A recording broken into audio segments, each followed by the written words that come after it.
Et voici la pointe de l'évolution. Ce sont des personnes très très hautement évoluées. Nous ne pouvons même pas imaginer quel genre de personne ce sera.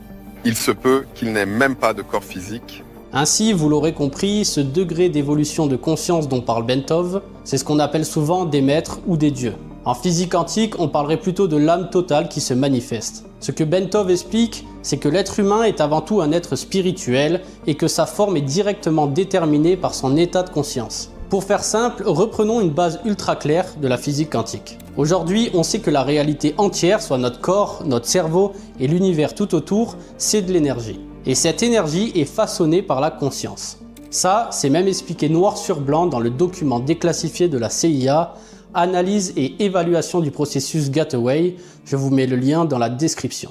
L'esprit est donc omniscient, omniprésent et omnipotent. Il emplit l'espace infini. Quand l'esprit perçoit une possibilité, il ralentit ce champ d'énergie, d'onde, pour lui donner forme et créer ce qu'on appelle une particule, soit donc la matière. C'est ce qu'on appelle l'effondrement de la fonction d'onde, soit l'onde devenant particule. En bref, la réalité visible, matérielle, c'est de l'énergie condensée, maintenue par la conscience pour former ce qu'on appelle le réel. C'est ce qu'on résume souvent par l'observateur crée la réalité observée. Donc notre corps humain, notre environnement et tout ce qui nous entoure sont directement déterminés par notre état de conscience. Et Bentov va plus loin, un degré de conscience bas, un esprit qui se connaît peu, va donner forme à un être avec peu de pouvoir sur son environnement, comme le singe. Un degré plus élevé donne l'être humain actuel. Et un degré absolu, complet, donne l'être humain sous sa forme d'un maître. L'esprit sous sa forme la plus entière.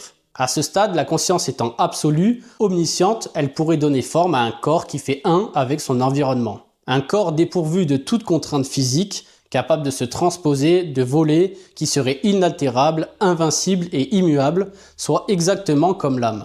Parce qu'à ce niveau, on ne casse pas les lois de la physique, on est tout simplement au-dessus. C'est l'âme entière qui se manifeste. C'est ça le sommet de l'évolution. On comprend alors pourquoi aujourd'hui il y a à la fois des singes, des êtres humains très conscients et la masse entre les deux. Ce sont les pôles d'une même conscience, la fractalisation d'elle-même. Le singe représente la partie la moins développée, les hommes très spirituels la partie la plus développée et entre les deux la majorité soit la masse. Une personne plus avancée spirituellement peut donc percevoir un spectre plus élevé de fréquences, de lumière, soit d'informations, et donc voir des choses que la majorité des gens ne voient pas.